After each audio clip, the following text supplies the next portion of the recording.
దగ్గర దగ్గర ఇండియా మొత్తం మీ ఫంక్షన్ చూస్తున్నప్పుడు నేను దేవుణ్ణి నమ్మను, అయినా నేను ఒక వారణాసి అనే సినిమా తీస్తాను.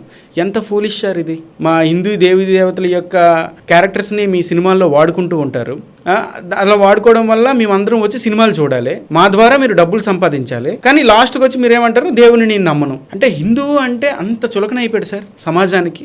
ఇదే మాట మీరు ఒక అల్లా మీద సినిమా తీసి నాకు అల్లా మీద నమ్మకం లేదు, అల్లాని నేను నమ్మను, మా నాన్న నమ్ముతాడు అంటే ఊరుకుంటారా సార్? ఇస్లాం మతం ఊరుకుంటుందా? ఒక క్రిస్టియన్స్ మీద మీరు ఇలా కామెంట్ చేస్తే క్రిస్టియన్స్ ఊరుకుంటారా? కానీ నా హైందవ సోదరులందరూ ఊరుకుంటారు సార్. గొర్రెల్లాగా మళ్ళీ వచ్చి మీ సినిమాని చూస్తారు. అలాంటి వాళ్ళకి రెస్పెక్ట్ ఇవ్వాలి సార్. మేము ఎంత రెస్పెక్ట్ ఇస్తున్నాం. రాజమౌళి గారు అంటే తల మీద పెట్టుకొని చూస్తున్నాం ఈరోజు. మొత్తం ఇండియన్ ఫిల్మ్ అంతా కూడా, ఇండియన్ ఫిల్మ్ సొసైటీ అంతా కూడా మిమ్మల్ని ఒక దేవుళ్ళలాగా చాలా బాగా ఒక మంచి దర్శకుడిగా మీకు గౌరవించి మిమ్మల్ని ఒక అగ్రస్థాయిలో నిలబెట్టేటప్పుడు మరి ఇంత చిన్నపిల్లల్లాగా నాకు దేవుడు చూడలేదు అందుకే ఇలాగ అవ్వలేదు. అయితే ఇంతకు ముందు ఇచ్చినంత సక్సెస్ అంతా నీ బలం మీదే కదా సంపాదించావు, తెలివితేటల మీదే కదా సాధించావు. ఇది కూడా అలాగే సాధించుకోవాలి. అంతేగాని సక్సెస్ అయితే రాజమౌళి సక్సెస్, ఫెయిల్ అయితే దేవుడు ఫెయిల్యూర్ ఏంటి సార్ ఇది?